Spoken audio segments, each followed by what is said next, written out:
पहले भी कथा में कहा, फिर कहते हैं कि मान लो कि घर में अशांति बहुत लग रही हो, घर में कोई सुख का भान नहीं दिख रहा हो, घर में ऐसा लग रहा हो कि बहुत समय से हम बहुत दुखी हैं, बहुत कष्टमय हैं, हमारा जीवन बेकार हो गया, अब तो लगता है कि प्राणों को त्याग दिया जाए, अब लगता है कि अब घर में कुछ बचा ही नहीं है। तो हमारा तो निवेदन रहा है कि एक कलश और उस कलश में एक सफेद फूल, एक सफेद पुष्प, आप अपने दरवाजे पर उस कलश को सीधे हाथ पर अंदर की ओर रखकर 5 दिन देखो।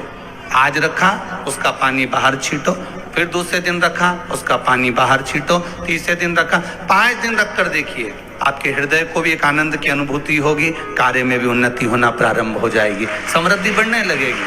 कोई विशेष बड़े बड़े श्री वेद व्यास जी महाराज तो ये चाहते हैं कि भगवान की भक्ति का मार्ग कैसे सुलभ हो सके। आप भगवान का भजन करते रहिए, आप शिव स्मरण करते रहिए, आप मेरे विश्वनाथ को, आप मेरे शंकर भगवान को 1 लोटा पानी, 1 कलश जल चढ़ाते रहिए। हाँ, बीच बीच में अगर ज्यादा तकलीफ आए, चंदन, लाल चंदन उसमें डालकर चढ़ाओ। लक्ष्मी की कमी आए, कमलगट्टा डालकर चढ़ाओ। रोग ज्यादा घेर रहा हो तो काली तिल चढ़ाकर चढ़ाओ। और ज्यादा तकलीफ बीच में आ रही हो तो शमी पत्र चढ़ाने के बाद फिर जल चढ़ाओ।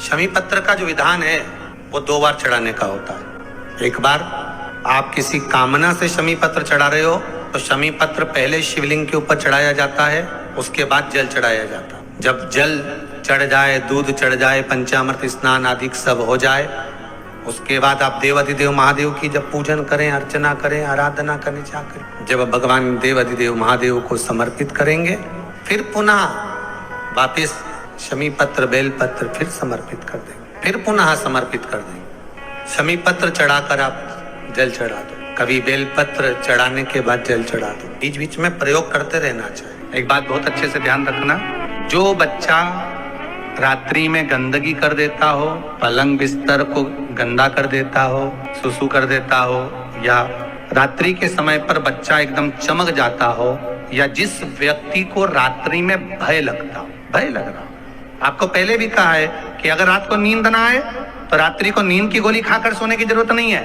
केवल शंकर भगवान की 5 लड़कियों का नाम लीजिए, पलंग पर बैठो, हाथ में थोड़ा सा जल लो, जया जल पी लीजिए, विषहरा, शामली बारी, दौतली और देव, शंकर की जो 5 लड़कियां हैं, भगवान शंकर की 5 लड़कियों का नाम लेकर आचमन कर कर सो जाइए। आपको टेबलेट खाने की जरूरत नहीं पड़ेगी, नींद की गोली खाने की जरूरत नहीं पड़ेगी, एकदम झकास नींद आएगी, एकदम मस्त नींद। शिव जी की 5 बेटियां।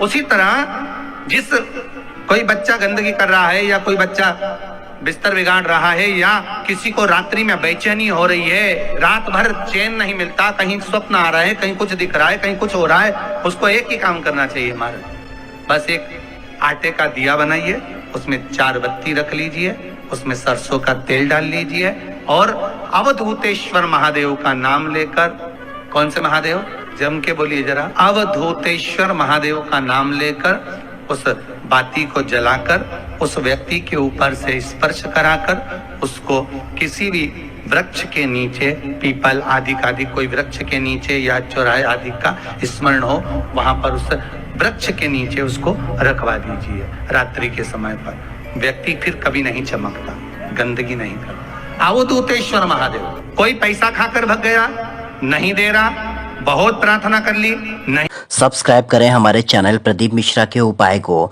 बेल आइकन दबाएं ताकि आप अपडेटेड रहें हमारी हर एक वीडियो से। 7 सफेद फूल, कितने फूल होना चाहिए? 7 सफेद फूल अवधूतेश्वर महादेव के नाम से शिव जी को चढ़ा दीजिए। एक एक फूल को जब चढ़ाओ तो जिस व्यक्ति से धन लेना है उसका नाम और गोत्र बोलते जाना और उसको कहते जाना, मेरा इतना धन है बाबा, आपको दिलाना है। अवधूतेश्वर महादेव का नाम लेकर शंकर के शिवलिंग पर चढ़ा दीजिए।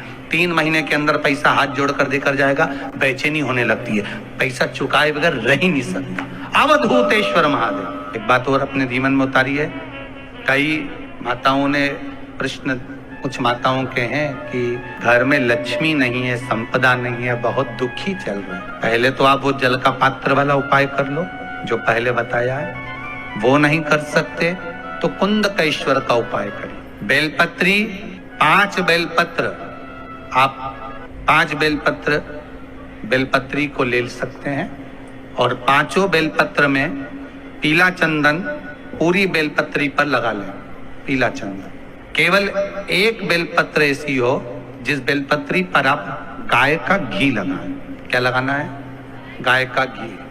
5 बेलपत्र में से 2 बेलपत्र नीचे पीली चंदन वाली, बीच में गाय के घी वाली बेलपत्र और उसके ऊपर वापस 2 बेलपत्र वही पीले चंदन की रख लें।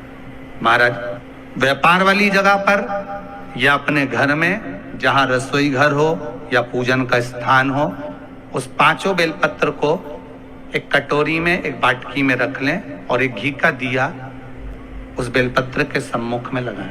उस बेलपत्र को प्रदोष काल में उठाएं और भगवान शंकर को अपनी कामना कर कर समर्पित कर कर जाएं। कुंदकेश्वर महादेव के नाम से लक्ष्मी मेरा भोलेनाथ देना प्रारंभ कर देगा, संपदा वो देगा, वैभव वो देगा। आपको अगर ऐसा महसूस होता है कि किसी ने आपकी दुकान पर बंधन कर दिया, आपका व्यापार बांध दिया, 4 दिन दुकान अच्छी चल रही है और 4 दिन बंद हो रही है, तो महाराज तो निवेदन करूंगा मैं आपको ऐसा लगता है कि आपका व्यापार 4 दिन अच्छा चल रहा है, फिर गिर रहा है, फिर चल रहा है, फिर नीचे आ रहा है, तो आपको ऐसा लगे, या किसी की तबीयत थोड़े दिन अच्छी हो रही है, फिर गिर रहा है, फिर अच्छी हो रही है, फिर बेकार हो रही है, फिर अच्छी हो रही है, फिर बेकार हो रही, दवाई खा रहे हो नहीं लग रही, तो आप तो प्रयास करना, थोड़ी सी काली तिल्ली लेना महाराज जी, उसमें एक बमूल का कांटा लेना, काली तिल, बमूल का कांटा और किसी भी वृक्ष की 5 पत्तियां लेना महाराज। उसको लेकर अपने दुकान में, व्यापार में, या जिसको औषधि ना लग रही हो, जिसका स्वास्थ्य गड़बड़ हो रहा महाराज, उसका स्पर्श कराकर या 21 बार उस पर से उतार कर, और उतारना क्या नाम लेकर है? सब्सक्राइब करें हमारे चैनल प्रदीप मिश्रा के उपाय को, बेल आइकन दबाएं ताकि आप अपडेटेड रहें हमारी हर एक वीडियो से। अवधूतेश्वर महादेव। कौन सा महादेव है? जम के बोलो जरा। अवधूतेश्वर महादेव, अर्थात शास्त्र कहता है कि अवधूतेश्वर महादेव का जो रूप है वो रोग का निवारण करने के लिए, व्यापार की वृद्धि को आगे बढ़ाने के लिए। तो अगर मान लो अगर प्रॉब्लम चल रही है, व्यापार में दिक्कत आ रही है, व्यवसाय में तकलीफ आ रही है, या किसी ना किसी रूप में कोई ना कोई कष्ट आपको लग रहा है, तो अवधूतेश्वर महादेव का नाम लेकर काली तिल्ली, वृक्ष की पत्ती और एक बमूल का कांटा लेकर, और आप दुकान में से उतार लो, चाहे शरीर पर से उतार लो, उसको ले जाकर किसी भी चौराहे पर उसको पटक दीजिए। चौरस्ते पर नहीं डाल सकते तो बहते हुए पानी में डाल दीजिए। बहता हुआ पानी ना मिले तो पीपल के वृक्ष के नीचे डाल दीजिए। किसी व्यक्ति ने मालूम पड़े कोई भूमि पर कब्जा कर लिया और नहीं छोड़ रहे, तो उसके लिए भी कल का दिन बड़ा महत्वपूर्ण है महाराज। उसके लिए भी कल का दिवस बड़ा महत्वपूर्ण है। मान लो अगर कोई कब्जा कर लिया हो और वो प्लाट या कोई दुकान, कोई व्यापार के स्थान नहीं छोड़ रहा, तो उसके लिए भी कल का दिन शास्त्र कहता है महाराज जी, शमी पत्र की 5 पत्ती। कितनी पत्तियां लेना है? 5। शमी पत्र की 5 पत्ती, बेल पत्र की 11 पत्ती। सूर्य का स्मरण करते हुए सूर्य पे से 7 बार घुमाकर भगवान शिव का नाम मंत्र लेते हुए, जो शिव महापुराण का मूल मंत्र है, श्री शिवाय नमस्तुभ्यम, शिव महापुराण के मूल मंत्र का स्मरण कर कर सूर्य पर से घुमाकर शंकर भगवान के शिवलिंग पर जो समर्पित कर देता है, और चढ़ी हुई एक बेलपत्र, शमी पत्र, उस स्थान पर डाल देता है जो कब्जा नहीं छोड़ रहा, महाराज 6 महीने के अंदर वो कब्जा छोड़कर भागता नजर आता। कर्जा अगर थोड़ा भी है और थोड़ी भी मात्रा का अगर कर्जा है तो उस कर्जे को चुकाने का प्रयास करें, और अगर नहीं चुक रहा तो कल तो 1 लोटा पानी, कलश महाराज, उसमें जल भर लीजिए और जल भरकर उसमें 7 दाने चने की दाल के डाल लीजिए। 7 दाने चने की दाल के डालकर उसमें थोड़ा सा कुमकुम, रौली थोड़ी सी उसमें डाल लीजिए।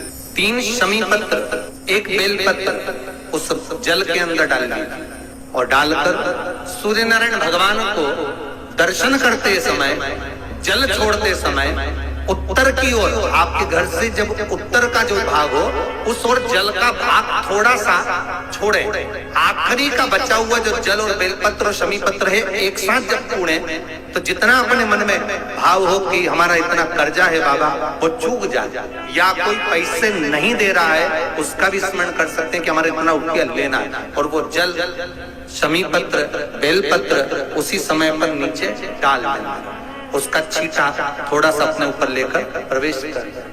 ज्यादा से ज्यादा 5 महीने 6 महीने कहीं ना कहीं बाबा ऐसी कृपा कर देता है, कोई सहयोग, कोई धन, कोई संपदा, कोई व्यापार ऐसा बना देता है कि पैसा हाथ में आता है और कर्जा चूक जाता है। ये बाबा ही। और एक बात का याद रखना, हमें किसी से लेकर नहीं देना कर्जा, भगवान से ये निवेदन करना है हमको कि बाबा हमको ऐसा व्यापार दे, ऐसा धन हमारा खुद का दे जिससे हम अपने पैसे से कर्जा चुका। दोस्तों, आशा है गुरुजी द्वारा बताई गई विधि और उपाय आपके जीवन में परिवर्तन जरूर लाएंगे। और हाँ, वीडियो को लाइक और चैनल को सब्सक्राइब करके भी जरूर जाइएगा आगे भी ऐसे ही मनोकामना पूर्ति उपायों के लिए। ओम नमः शिवाय।